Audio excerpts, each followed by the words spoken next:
Bonjour, j'espère que vous allez bien. Aujourd'hui, on va faire ensemble une tarte aux pêches et au fromage de chèvre frais. C'est en fait un mélange entre le fromage et le dessert, donc vous pouvez le servir à la place des deux. On mettra tout ça sur une pâte feuilletée, ça va être croustillant, ça va être moelleux, ça vous prendra 10 minutes et l'effet quand vous l'apporterez à table sera waouh, je vous le garantis.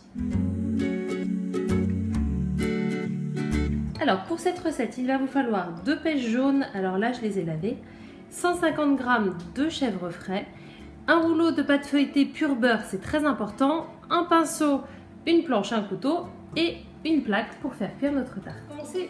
Alors on va commencer par s'occuper de la pâte feuilletée. Donc là on a une pâte ronde et ce qu'on veut c'est avoir une tarte carrée. C'est très important de travailler toujours la pâte feuilletée bien froide, histoire d'éviter que la matière grasse s'en aille et du coup on aura un moins joli feuilletage. Donc pour ça je vais aller très vite. Donc je vais commencer à découper les bords ronds et je vais former en fait un carré.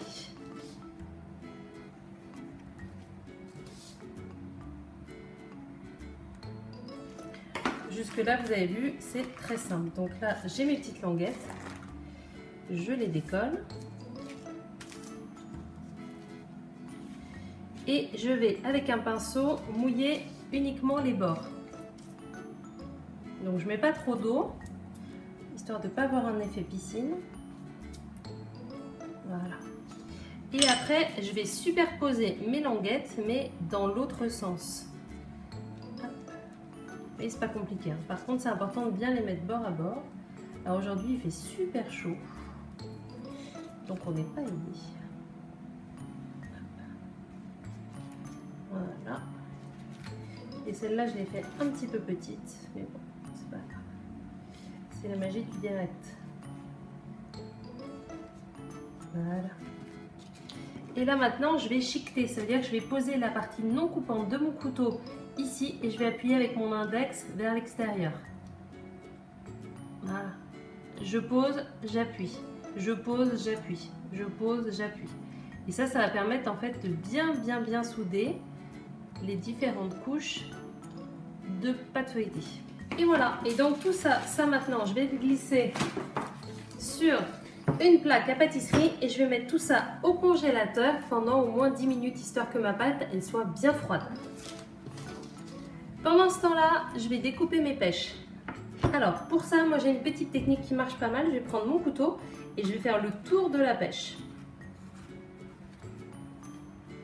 Après, je vais faire en deux encore, donc là ça veut dire elle va être découpée en quartiers. Et après, je vais revenir au milieu de chaque quartier. Toujours, vous avez vu, en glissant et sans déposer ma pêche sur la planche. Voilà. Et là, je ne sais pas si vous voyez bien, en fait, j'ai vraiment 8 morceaux de pêche. Après, il va suffire en fait de mettre son couteau. Alors celle-là, elle n'est pas très mûre. Hop. Et de les décoller et après vous n'avez plus qu'à le faire glisser comme ça. Ah, la même chose avec l'autre. Alors celle-là elle est plus mûre donc ce sera plus facile. Et là ça se décolle tout seul. Pas mal non? Après je vais redécouper chaque morceau de pêche en deux. Histoire de vraiment faire des lamelles. Et voilà, ma pâte est bien congelée. Je vais répartir dessus le chèvre frais.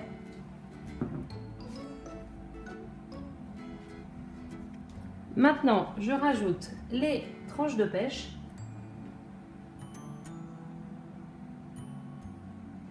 Alors, normalement, vous avez juste pile poil de quoi faire avec vos deux pêches.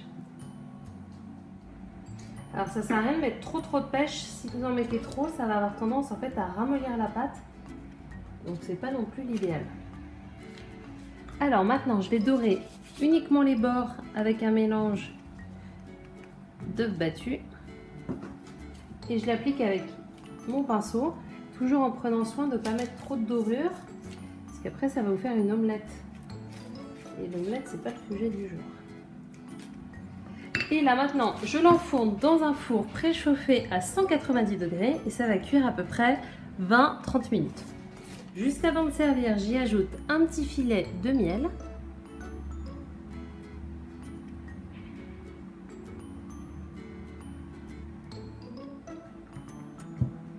Elle est belle, non? et je n'ai plus qu'à la découper.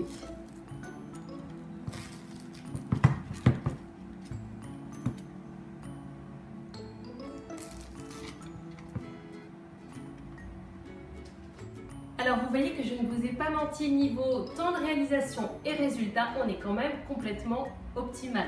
Si vous avez aimé cette recette, n'hésitez pas à appuyer sur le petit pouce vers le haut. Si vous la réalisez, partagez la recette dans les commentaires. J'adore voir le résultat de vos cuisines. Surtout, n'oubliez pas de vous abonner à ma chaîne YouTube histoire d'être tenu au courant des dernières nouveautés. Je vous retrouve ici très bientôt pour de nouvelles recettes. Passez une excellente journée. À bientôt. Au revoir.